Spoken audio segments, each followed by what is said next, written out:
La Clave es presentado por Tigo. En Tigo, el centro sos vos. Tupiru Villá, 21 años llenando tu hogar de felicidad.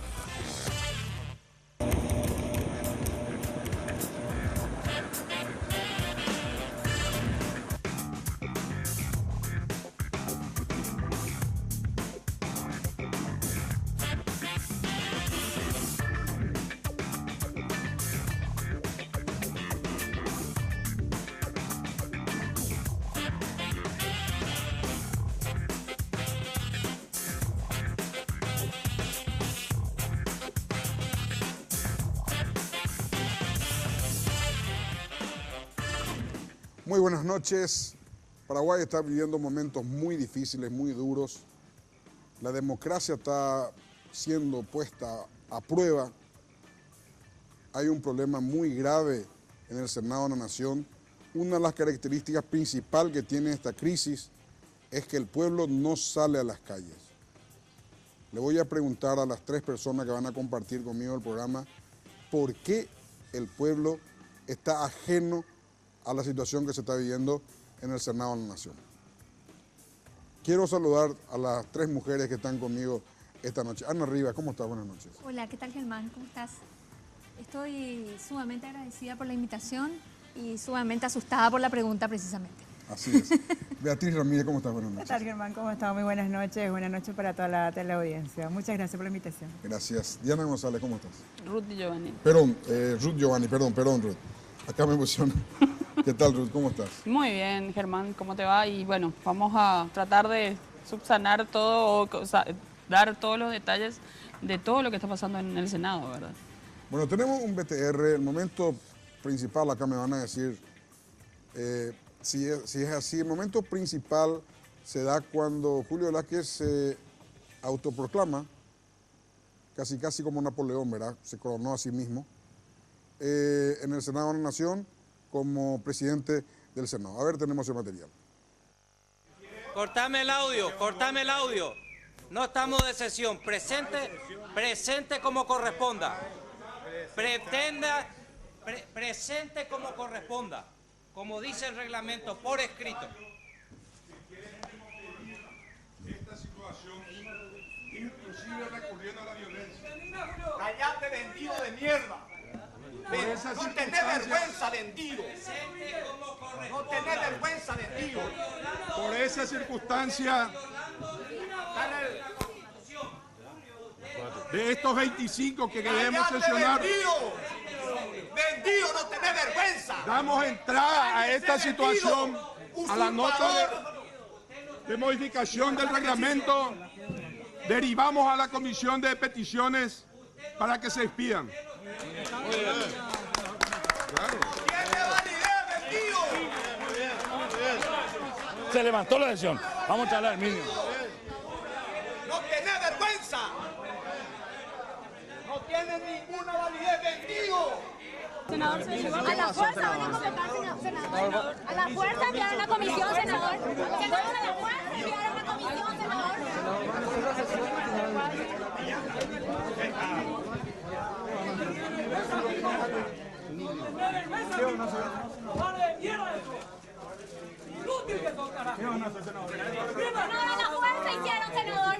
Lo mismo que hicieron cuando en aquella ocasión pidieron en un horario, yo les fijé como presidente otro horario y ellos usaron el horario que pidieron los colegas y eso no ocurrió. Y si quiere violentar la Constitución, por lo menos tenés que guardar la forma. Ellos ni siquiera eso pudieron hacer. Son tan torpes que actúan de una manera no solamente irracional, sino bárbara. Vos al proyecto y vos al proyecto de los empresarios que están con tu candidato, pero por favor, proyecto empresarial de derecha, eso estás. Proyecto violatorio de la Constitución. Ningún violatorio. Yo estoy con Lugo. Yo estoy con Lugo. Pero ¿qué descarte? Yo estoy con Lugo. Lugo dice que es ilegal lo que estás haciendo. No dijo que fue ilegal.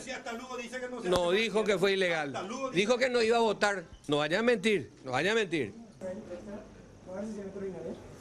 Ya estamos viendo todavía. Ya están favorables la comisión para los proyectos que están pidiendo. Eso sí. ¿Ya salió un documento? Sí, eso salió un documento, se remitió. Igual si la firma de los presidentes y vicepresidentes de la comisión, ¿sirve? Solamente los miembros del Congreso. ¿Usted asiste a alguna sesión de la Cámara o de las comisiones?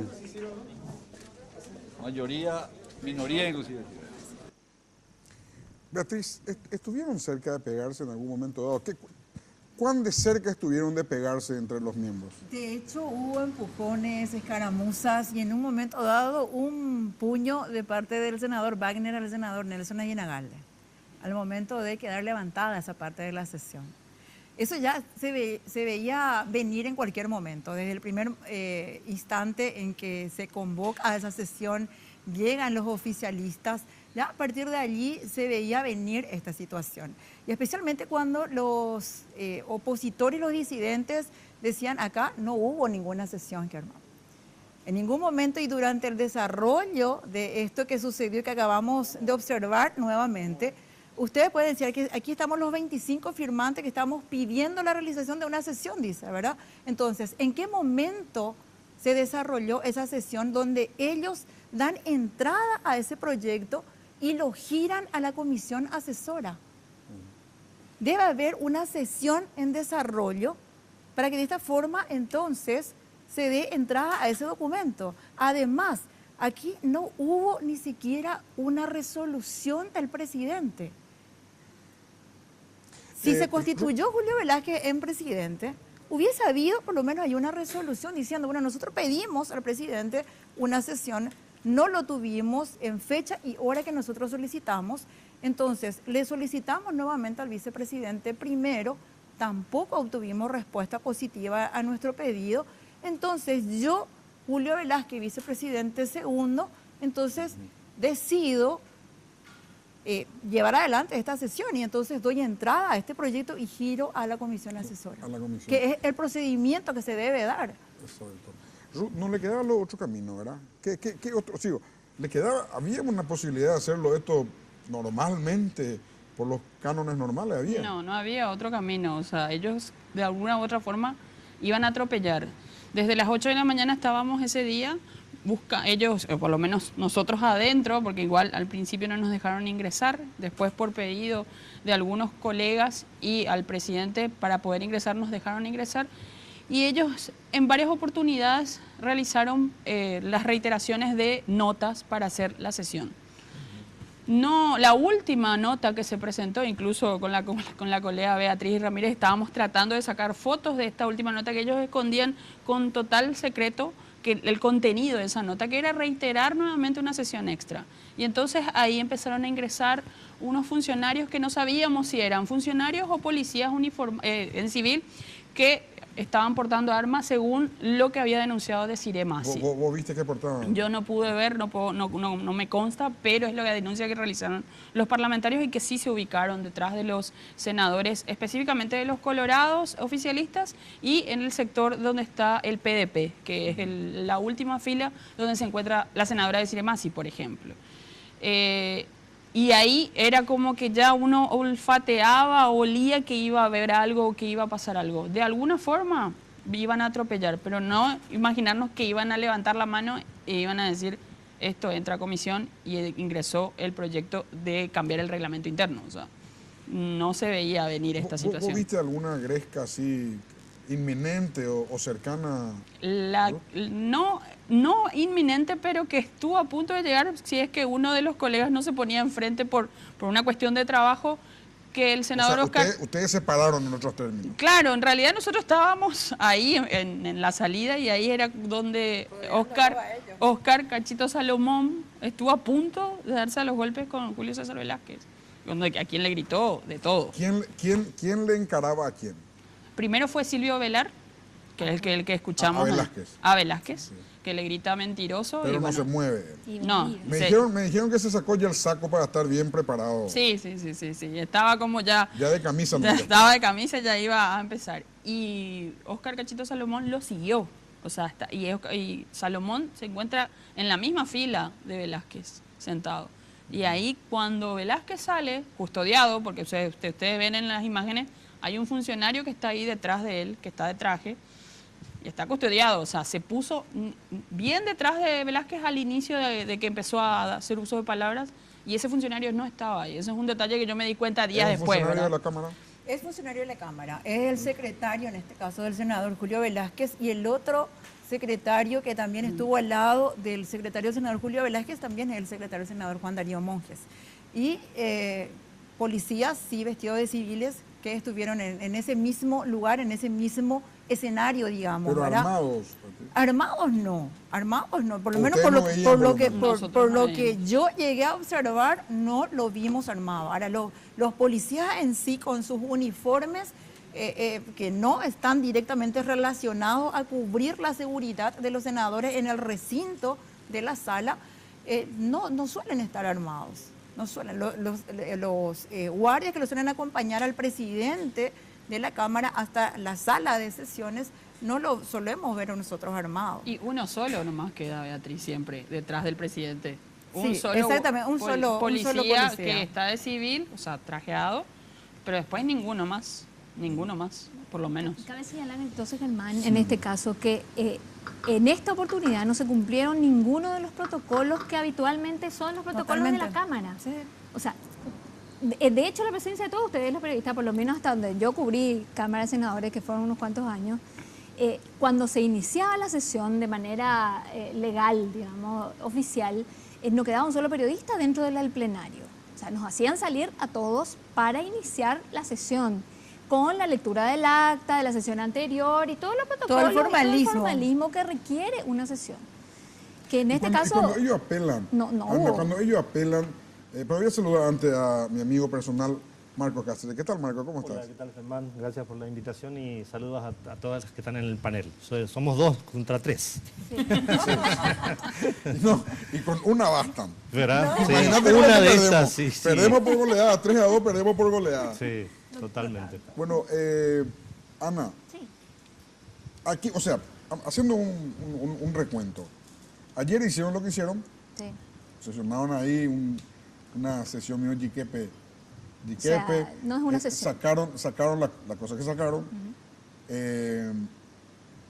Hoy medio que no se borraron, no aparecieron más. ¿Cómo crees que sigue? Primero quiero hacer una acotación importante que me parece muy fundamental porque no se hace mucho énfasis en lo siguiente, Germán. Una mayoría no es la llave con la cual uno puede reventar toda la normativa constitucional de la República. Desde el tiempo bíblico, desde Barrabás, que las mayorías se equivocan.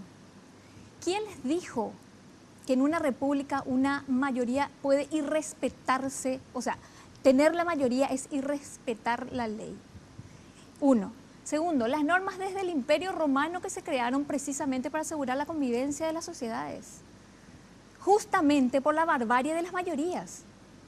Por lo tanto, ¿cómo es posible que con una mayoría uno puede quebrar toda la institucionalidad de la República? No puede valer algo así en una sociedad civilizada. Solamente la barbarie puede llevarnos a una situación como esa. Para eso se crearon las leyes. ¿Qué pasó hoy? Desde la información que yo tengo, ayer, tipo tardecita, 7:30 de la tarde, habría habido una reunión importante, incluso donde habrían estado comprometidas fuerzas de seguridad, a quienes se le consultó cuál era la situación y cuál iba a ser la imagen que hoy se podía dar dentro de lo que pudiera ocurrir en el Congreso si el nivel de tensión no se reducía. Y se le dijo a las autoridades de la República que era importante reducir el nivel de tensión. Y es lo que se hizo. Tengo entendido. Es lo que se hizo. Se bajaron los decibeles, se paró la pelota, porque en definitiva eso fue lo que ocurrió hoy. No hubo sesión. La sesión del enfrentamiento iba a ser la de hoy. Del enfrentamiento real, ¿verdad? Donde hoy se iba sido mucho más fuerte. Exacto. Donde sí iba a tener, la mayoría de 25 iba a tener los formalismos que obvió el martes. Ahora, ¿cómo se explica eso, Ana, de que lo que dijo claramente Hugo Richard? Hugo Richard dice, tenemos una bala en la recámara. No podemos errar. ¿Usaron ya la bala ayer? Sí. ¿O no usaron la bala? Yo creo que fue un error de cálculo. No sé. Todavía no usaron la bala. No. Sí, yo creo que Hugo Richard se refiere al tema de la reelección directamente, ¿verdad? Él lo que dice es que si nosotros fallamos en esto de la reelección no vamos a tener otra oportunidad.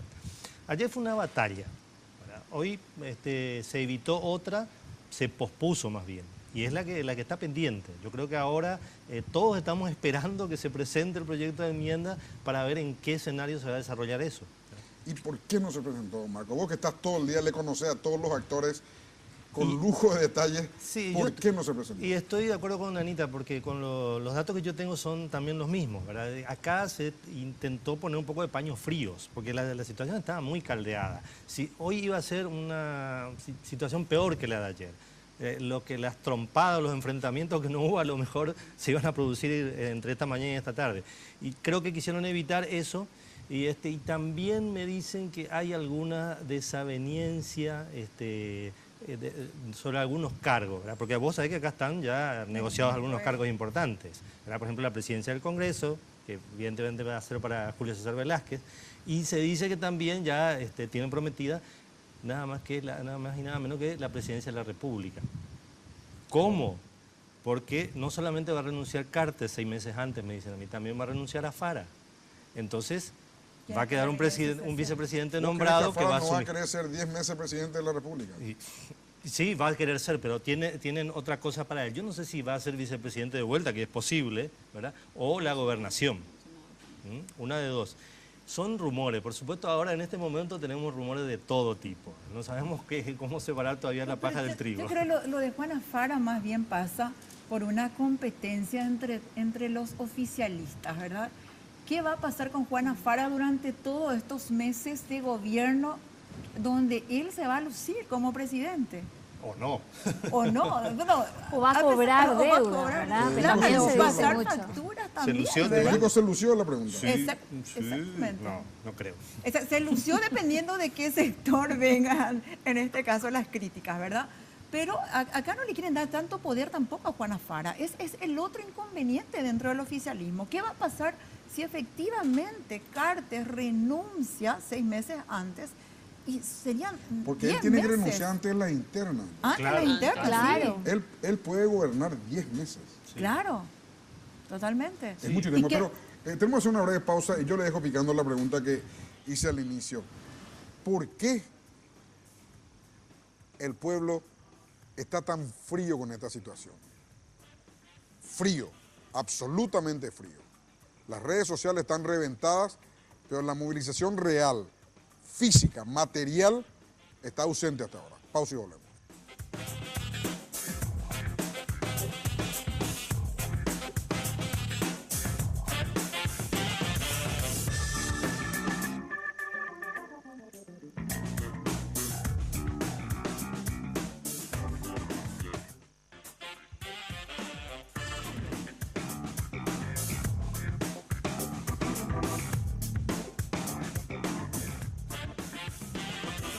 En Tigo trabajamos cada día en todo momento para estar de tu lado, porque queremos que estés siempre conectado. Por eso ahora, todas tus minicargas desde 5.000 guaraníes vienen con regalos a tu medida para que estés siempre comunicado. En Tigo trabajamos para estar de tu lado, porque en Tigo el centro sos vos.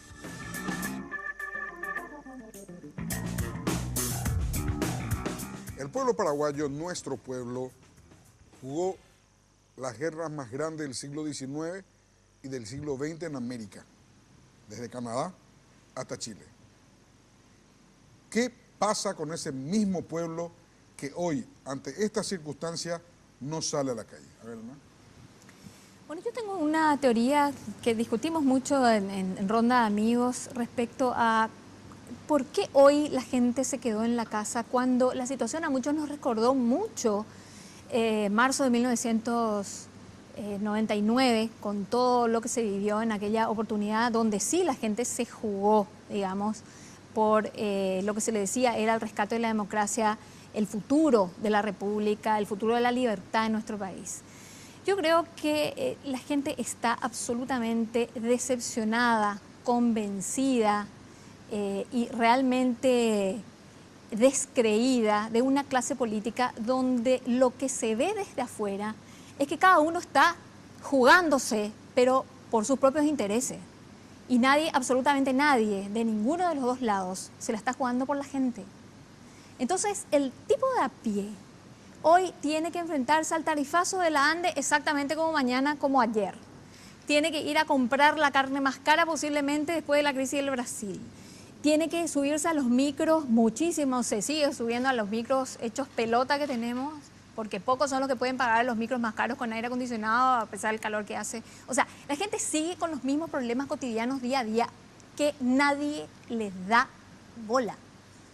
Y tampoco estos políticos le hacen caso, porque la gente percibe que este conflicto, a pesar de que no sea así, es lo que se percibe, sigue siendo un conflicto por intereses particulares de los grupos internos partidarios transversales.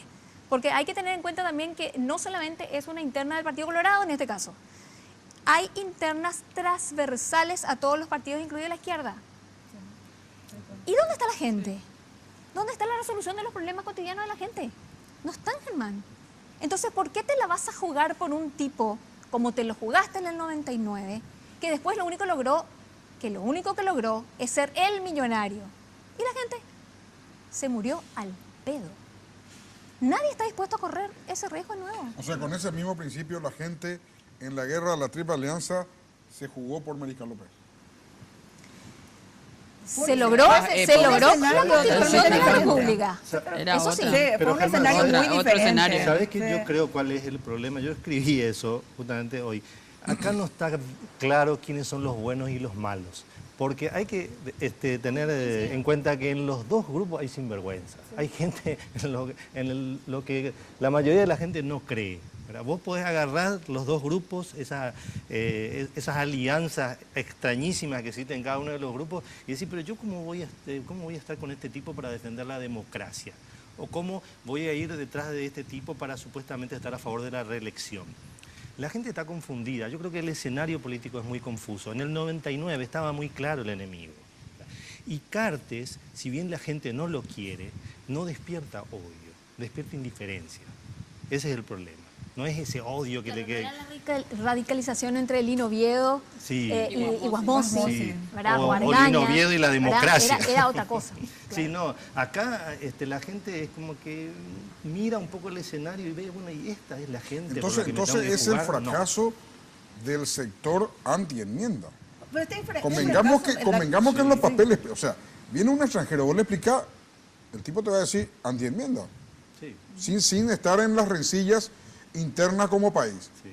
Quiere decir que si ellos no logran levantar el fervor y el apoyo de la gente, están fracasando. Los otros obviamente no van a tener el fervor y el apoyo de nadie. Fracasan por el pasado que tienen algunos sectores, en el caso de los disidentes colorados. Y en el caso de los opositores, aliarse a ese pasado que la gente cuestiona, a ese pasado, no a los actores, sino al pasado que tienen esos actores políticos de la disidencia colorada. Yo creo que aquí el fracaso es en la clase política en sí, Germán, sin tener en cuenta los colores. Porque si bien es cierto, desde aquellas elecciones de Fernando Lugo, que finalmente la gente decide acompañar esa candidatura, porque aquí Fernando Lugo obtuvo votos de los colorados. Gracias a los colorados llegó a ser presidente de la República. La gente llegó a hacer un ejercicio muy importante en cuanto a elecciones en aquella oportunidad. Le derrocan al Partido Colorado. ¿Cuántos años de poder? ¿Y qué obtuvieron? ¿Qué obtuvieron los que decidieron, en este caso, acompañar esa candidatura para ser diferente a lo que fue el gobierno del Partido Colorado? Nada. Los campesinos marchando en estos días. Crecimos 14% en un año. No. Sí, bueno, ese es el récord paraguayo histórico. No, ese es un efecto, claro, totalmente. Pero crecimos.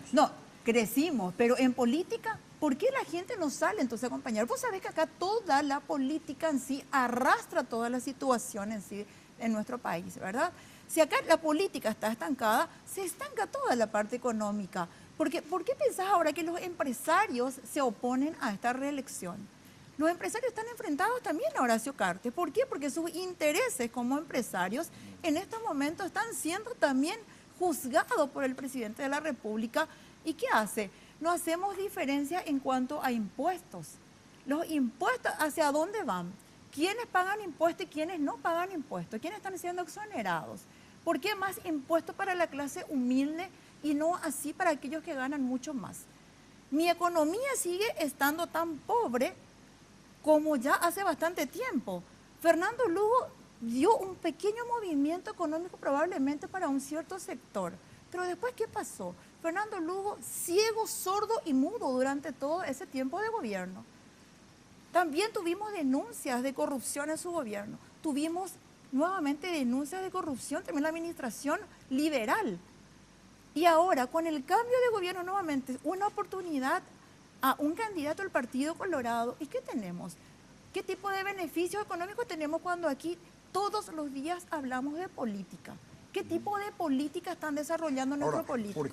Porque yo repito, la gente está muy enojada. Sí. Yo hice un sondeo rápido, familiar. Pregunté a 9 personas. De los 9, las 9 me dijeron, ya no votar el no. Sí. Por ejemplo. Yo no sé, pero en democracia, la teoría del marketing y la comunicación política dice que vos tenés que hacer encuestas todas las semanas. No todos los meses, todas las semanas. ¿Qué es la encuesta? Meter un tubo. La paroscopía creo que se llama, ¿verdad? Ustedes me van a corregir. La paroscopía se llama, ¿verdad? Sí. Bueno, meter un tubo en el cuerpo social y ver, te coba. Sí, ¿qué es lo que está pasando? Yo hice 2 encuestas, creo que son encuestas de Twitter, ¿verdad? Pero una coincidió con Última Hora, magistralmente, 1% de diferencia. Mostré yo, porque viste, en Twitter vos no podés tocar. Están los votos, creo que hubo 8.200 personas votaron, 1% de diferencia con lo que sacó Última Hora. Es decir, entonces, ¿por qué esa gente no sale? Es porque, me dice un amigo, no, nosotros estamos esperando que llegue más la votación. No. Y ahí vamos a hablar. No despierta pasiones esta cuestión, no es hay evidente. forma de jugarse cuando no hay liderazgos. Claro, no hay liderazgos. O sea, vos no tenés además, líderes por los cuales, claro, jugarte. Si vos tenés un liderazgo claro, como fue en su momento Fernando Lugo, como fue Carlos Filisola, pobrecito, que está, creo, el hombre más escrachado de los últimos días. Uno se la jugaba, claro, uno se la jugaba por esos liderazgos. Hoy, ¿quién es líder? ¿Quién es un líder por el cual la gente se va a jugar? ¿Para qué jugar? Tenés decepciones por todas partes. Por eso te decía, la clase política en sí, en este caso, fracasada. La clase política. ¿Saben qué me dice un amigo? Tengo que dar la pausa, pero ¿saben qué me dice un amigo? Con esto quedó demostrado que a Carlos Filisola Strone le llamaba, le ofrecía el cargo del Ministerio de Salud, iba a aceptar. No creo. No, ya sé, pero digo nomás porque puso en blando todo su historial. Pero esta no es la primera experiencia tampoco con Carlos Filisola, Germán. Porque recuerdo en aquella oportunidad, Anita sí estuvo ya en aquel entonces, ¿verdad? Cuando fue presidente del Congreso. Los opositores, ¿verdad? Firmaron un documento de compromiso entre todos ellos. Carlos Filisola entre ellos. Para el segundo año de ese periodo legislativo, Carlos Filisola ya se olvidó de aquel compromiso. Y hizo un acuerdo con la bancada colorada y llegó a ser presidente. Claro, con el apoyo de Galaverna, que siempre... Tenemos que hacer una pausita, ¿sí? Dale. Continuamos. Breve pausa y volvemos.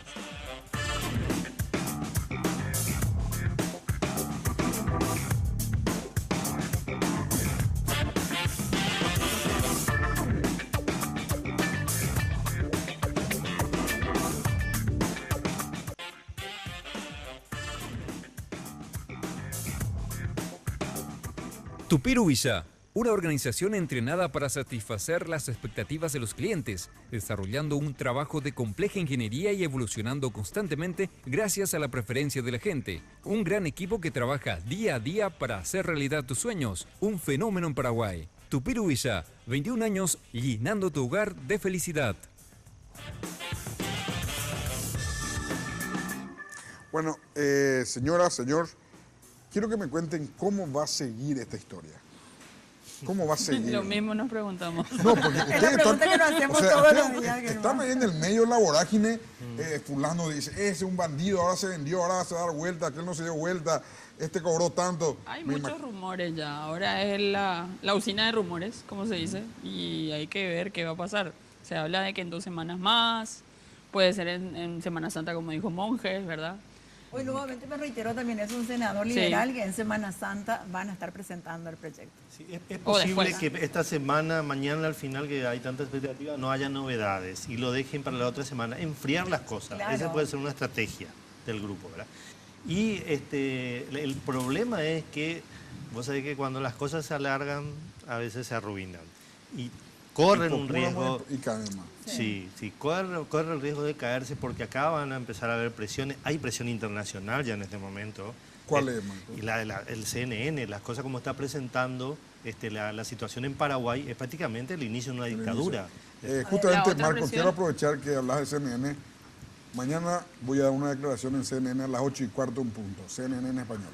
Mañana. La vamos a escuchar. La otra presión es la presión interna partidaria.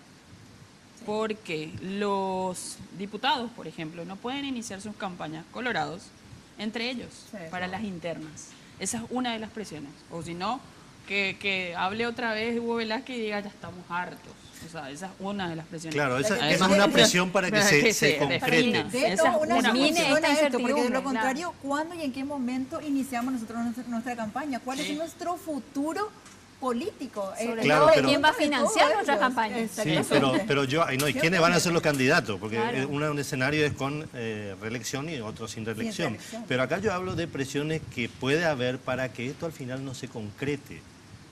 Hasta ahora, por ejemplo, no tenemos una posición firme de la Iglesia. Hay algunas reacciones. Está la posición de la Iglesia. Sí, pero no es tan dura como la que fue con Lugo. De hace 2000 años, sí. Marco. No, salvo cuando tenían un ejército propio, ¿verdad? Bueno, pero en la batalla de Lepanto le ganaron a los turcos y compañía, pero siempre son conservadores. Pero vos te acordás cuando fue, por ejemplo, el tema de Lugo. Se reunieron con él y le pidieron que renuncie. No fue en este momento me parece que no es tan contundente la reacción. No creas, el cura párroco de María Auxiliadora no va a hacer lo que hizo sin la anuencia de las autoridades de la Iglesia, por supuesto. O por lo menos el una nuncio, ¿verdad? De hecho, le llamaron la atención, ¿verdad? Y le dijeron, sí, fíjense en esta situación que estamos atravesando y la imagen que también tenemos, ¿verdad? Yo creo que la Iglesia también participó durante todo este tiempo del escenario político. Siempre tienen ellos una opinión. Y cuando la Iglesia sale a hablar acerca de la situación política, medio que la gente analiza de otra manera, ¿verdad? Porque tenemos un país con un porcentaje altísimo de católicos. Entonces, quien acude a misa un domingo va escuchando al mismo tiempo la posición política de cada uno de ellos, ¿verdad? Y esa posición política viene directamente de la Conferencia Episcopal Paraguaya, que vienen analizando la situación en sí. Ahora, y Germán, ¿qué va a pasar con el tema de la Corte Suprema? Hay una acción presentada, una acción de inconstitucionalidad. Hay que ver si eso se resuelve en forma inmediata. ¿Vos decís que no? No, para nada. Yo no descarto nada. En este escenario, mira... ¿Vos crees que puede resolver enseguida? Sí, no lo descarto para nada. Puede ser como una certeza constitucional de la que se dio, ¿verdad? En forma urgente, del pedido que formuló en ese momento. Hay miles ahora. Pero la jugada de todas las acciones, ¿verdad? Que sea el plenario a lo mejor es justamente para impedir que esa acción sea resuelta de manera muy inmediata. Yo quiero meter un punto más dentro de lo que de tu pregunta, ¿verdad? ¿Cómo sigue esto? El punto es, desde el análisis político nosotros podemos tener muchísimos signos de, bueno, qué está pasando realmente. Pero aquí subyace otro tipo de cosas. Subyace, por ejemplo, las internas narco. O sea, que no nos sorprenda que de repente haya un diálogo que nunca sepamos cómo ocurrió, de dónde salió, donde efectivamente el presidente del Congreso se reúna con el presidente de la República o se reúna con algún vocero y se vayan limando las asperezas de alguna manera que para nosotros va a ser inentendible. Y porque se juegan intereses que van más allá de la política. O sea, acá hay internas paralelas, de los cuales por supuesto nosotros quizás no vemos ni la punta del iceberg. Mira, Germán, te quiero decir... con mucha plata. Claro. Sí, Germán, acá fue muy simpático lo que quiso instalar La Nación. Voy a hacer propaganda, ¿verdad? Con una especie de biografía de Roberto Acevedo y poniéndolo de humilde concejal a presidente del Congreso. Y me causó gracia, con un material que ellos presentaron hoy en el digital, la reacción de la gente en el mismo digital fue: ¿y para cuándo la historia de Cartes? Bueno, o decían, de presidiario a presidente de la República. Cosas durísimas. O sea, son cosas que pusieron ellos, o sea, los lectores. Y se nota que no son perfiles falsos. Uno más o menos pesca. Y hay alguno que otro perfil falso ahí. Pero acá hay, como dice Anita, acá hay otras internas y otras peleas de la que nosotros no podemos ni tener idea, pero no podemos ir a cubrir ahí, no nos podemos enterar. Pero todavía no me dicen cómo va a continuar. Yo soy televidente y digo, todavía no me dijeron. No, definitivamente el panorama en estos momentos es como para decir, bueno, vamos a sentarnos a esperar qué van a hacer los políticos en sí, porque estamos sujetos a las decisiones que ellos vayan a tomar, Germán. Definitivamente, y por primera vez nosotros podemos decir, no, esto no va a terminar en no a la reelección presidencial, Beatriz, por con toda la ejemplo. experiencia, vos tenés, ¿cuánto? 15 años en el Senado. Más de 15 años. Más de 15 años en el Senado. Marco, vos tenés los tuyos. Yo soy más nuevita. Pero ustedes que tienen tanta experiencia, tienen que poder decirnos algo. Bueno, Ruth, Ruth, ¿sabes qué? No, yo no creo que vos no sos tan jovencita en el Senado. Tenés mínimo unos 4 años por ahí. Sí, por ahí. Bueno, yo creo que lo que va a pasar es que se van a presentar, yo calculo que van a presentar el proyecto de enmienda entre el lunes y el martes y van a meterlo por la mesa de entrada y se van a querer reunir, van a ver el panorama, si se pueden reunir en la sala de sesiones, va a ser difícil, porque ahí tiene las de ganar todavía Roberto Acevedo como presidente del Congreso, y no lo van a emitir y se van a terminar reuniendo para forzar la aprobación. O sea, igual que hicieron ayer. Igual que hicieron ayer. Yo creo que eso es lo único que les queda. El sendero del golpe. Claro, pero y si es irregular es lo que le queda. Y sí, claro. Pero si hicieron lo de la otra vez, es imposible. Pero si se presenta este panorama, y habla nuevamente Marcos, ¿verdad? Nuevamente van a tener las acciones legales. ¿Qué grado de ilegalidad nuevamente tendría una decisión como esta? Ese escenario, ¿verdad? Beatriz, le conviene a los pro reelección. No, porque claro. la acción legal no se resuelve nunca Claro, rápido. por supuesto. Entonces, cuando se resuelva, ya va a estar la mitad del periodo que viene. Mucho consumado. Carte va a estar reelecto ya. Yo lo único que no quiero, o sea, no sé qué va a pasar, pero lo que espero es que no nos pongan en la disyuntiva a todos los paraguayos de tener que decidir en un referéndum blanqueado de facto, porque van a tener que participar, o le dejas la cancha libre, ¿verdad? Y decidir a través de un referéndum que tenga esa base que puede ser absolutamente atacada de ilegalidad. Es decir, entramos otra vez en un mare magnum normativo sin ningún sustento real, con una república de una escasísima solvencia democrática. O sea, retrocedemos 28 años por lo menos. Continuamos igual, Anita, vamos a seguir como venimos. Acá todas las cosas Pero que se van haciendo se hacen Marco, mal. se había arrastramos. tenido hasta ahora en cuenta las normativas legales, seguían los procedimientos, por lo menos de fachada. El formalismo. Claro. Sí, el formalismo se fondo cumplía, no. pero Se eso sí, cumplía. la mayoría siempre hizo... ¿Qué decían ayer, Ruth, Marco, Beatriz, ustedes que estaban ayer en el... ¿Qué decían, entre comillas, los que ganaron ayer? Así cuando pasen y te dicen, che, Ruth, ¿viste lo que hicimos, eh? ¿Qué decían? No, ellos mira, yo creo que la foto Salieron es sonrientes. Claro, Eso nomás, salieron sonrientes. la foto, yo no sé Sí, ni un solo comentario. Yo no sé si viste la foto en la que ellos aprueban ahí están matándose de risa, ¿verdad? Sí. Esa es la imagen de ellos se sentían ganadores. ¿Por qué Yoyito y Blanca Lila se plegan? ¿Por qué? ¿Cómo? ¿Por qué Yoyito y Blanca Lila se plegan? Por una cuestión partidaria ya, es una decisión partidaria. Pero no es decisión partidaria. De la interna llanista. Del llanismo, equipo joven. Pero eso ya estaba antes y no estaban. Claro, ellos no se animan a apoyar la enmienda, hay un prurito ahí todavía que quieren mantener. Pero como esto no era directamente la enmienda, sino era el cambio del reglamento, entonces se involucraron. Pero lo de ayer fue peor que la enmienda ya. A hoy. Claro que es el primer paso allanado. Sí, o sea, ellos llegan a votar no a la enmienda, no se despegan 3 centímetros del problema. Bueno, pero porque ellos facilitaron en este caso porque que se dé entrada al proyecto de la enmienda y al mismo tiempo su aprobación, porque de tener y de persistir el mismo reglamento no va a poder ser posible tratar el proyecto de enmienda, ¿verdad? Entonces ellos dieron el primer paso para esto, dieron quórum, aprobaron la modificación de estos artículos, cosa que no esperaba de ellos, porque imagínense nada más aquí el escenario. Luis Alberto Castiglioni, por ejemplo, no participó de esa sesión. ¿De cuál? De esa la segunda sesión, del segundo Senado, como le dicen ahora, ¿verdad? Luis Alberto Castiglioni dijo, esto es vergonzoso. Eso no puede seguir así. Entonces, eso yo esperaba también de la actitud de la senadora Blanca Lila Miñarro y del senador Julio César Franco. Eso es lo que me sorprendió. ¿Verdad? Eso me sorprendió. Bueno, pero sí, es una vos hubieras esperado que hiciera lo de Lugo. Lugo directamente no apareció, supuestamente para preservarse ahí de la suciedad, ¿verdad? De todo ese chiquero que había ahí. Bueno, pero nadie puede creer que él no está involucrado. Vamos a hacer una brevísima pausa, muchachos. ¿Cómo no? Chicas, seguimos. Breve pausa y continuamos.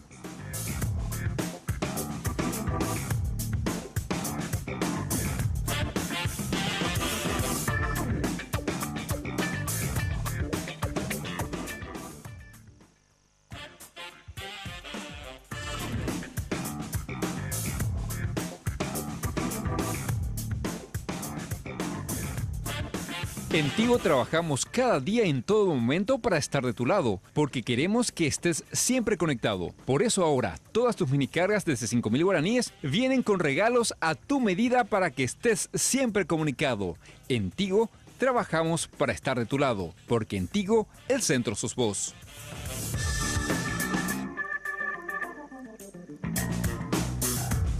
Gente, tenemos 30 segundos para cada uno, una reflexión final. Ruth. Para mí va a ser un atropello cuando ocurra, si es que llega a ocurrir entre la semana próxima o Semana Santa. Yo por lo menos hago el plazo de que pueda ocurrir en Semana Santa, donde ya se baje la guardia, tanto los medios de repente quieran que bajen la guardia y, bueno, atropellar, entrar o hacer en la bancada del Frente Paso otra vez. No hicieron lo que hicieron para no atropellar, obviamente. Hoy, pero pueden hacerlo ya, porque ya están jugados. Están jugados. ¿Ana? Yo creo que es la consagración del retroceso, como decía, de las mayorías por la barbarie, no por la norma, no por los procedimientos legales constituidos, y el advenimiento de nuevas formas de ver los partidos políticos, porque finalmente cambiaron los panoramas. Hay colorados contra colorados en virtud de objetivos propios, liberales contra liberales, izquierdistas contra izquierdistas. Es el advenimiento, o por lo menos la puesta en escena del panorama que vamos a enfrentar los electores en el 2018. O sea, ya no va a ser el mismo que tuvimos en el... Exacto. Va a ser un panorama diferente, con liderazgos distintos, y no descarto la inminente salida de outsiders que sepan, bueno, aglutinar esta soledad que yo estaba describiendo al principio de liderazgo y de representación ciudadana. Así es. ¿Marcos? Bueno, yo temo mucho lo que puede pasar, ¿verdad? Entiendo que la gente, como vos decías, Germán, no salga, no reaccione, no hay ese entusiasmo porque falta liderazgo, efectivamente. Y me preocupa mucho lo que Anita puso en el escenario, que es la interna de, que va más allá de lo político, de poderes fácticos, de narcotráfico. Ojalá que todo este lío, todo este descreimiento que tenemos actualmente no propicie que tomen el poder gente de la peor calaña, ¿verdad? Creo que ya en este momento no estamos bien representados como país, pero esto puede continuar o empeorar, ¿verdad? Espero que no sea así, que haya una reacción ciudadana, por lo menos en las elecciones, que elijan aquello que realmente represente los intereses de la gente. Beatriz. Yo creo que aquí los partidos políticos deben analizar mejor su situación, porque ante todo este escenario, y si no se da una reelección presidencial, los partidos políticos, los tradicionales, ya tienden a desaparecer de esta manera y que los electores vayan optando por los outsiders, como decía justamente Anita Rivas. Porque ya con la clase política conocida, ya por los líderes políticos, que justamente no tenemos liderazgos políticos, se da justamente este panorama con las sucesivas encuestas y los resultados de encuestas que estamos viendo de manera permanente. Uno puede hacer ese análisis. Con reelección, ¿quién puede ir primero? ¿Quién puede ganar las próximas elecciones? Y sin reelección, ninguno de los candidatos de los partidos tradicionales tendrían chance según la encuesta. Entonces, los partidos políticos tendrían que sentarse a analizar mejor su situación política interna, buscar restablecer y reencauzar toda su institucionalidad que lo están perdiendo de a poco. Sí. Gracias, Beatriz. Bueno, les quiero decir que mi padre me solía decir que el paraguayo es resignado por convicción y rebelde por imposición. Le quiere imponer y se revela, a pesar de ser un pueblo manso. Esto todavía no terminó y, bueno, nosotros no podemos parar. El sí, enmienda o no enmienda, no podemos parar, no está en nuestra mano parar. Pero si viene la enmienda, me recuerdo a lo que fue la enmienda pro paz o el referéndum pro paz en Colombia, cuando todo parecía indicar que el gobierno y la paz ganaban en Colombia, perdieron. Y ni qué decir en Bolivia, donde Evo Morales maneja todo el país. Sin embargo, el pueblo boliviano le dijo no a la reelección y no puede ser reelecto. Así que podría haber sorpresas en ese referéndum si se da en teóricamente 2 meses, ya por principio de junio. Muchas gracias, Ruth. Muchas gracias, Marco. Gracias Ana. Muchas gracias. Gracias, Germán. Si Dios quiere, nos encontramos en 8 días más. La Clave fue presentado por Tigo. En Tigo, el centro sos vos. Tu Piruishá. 21 años llenando tu hogar de felicidad.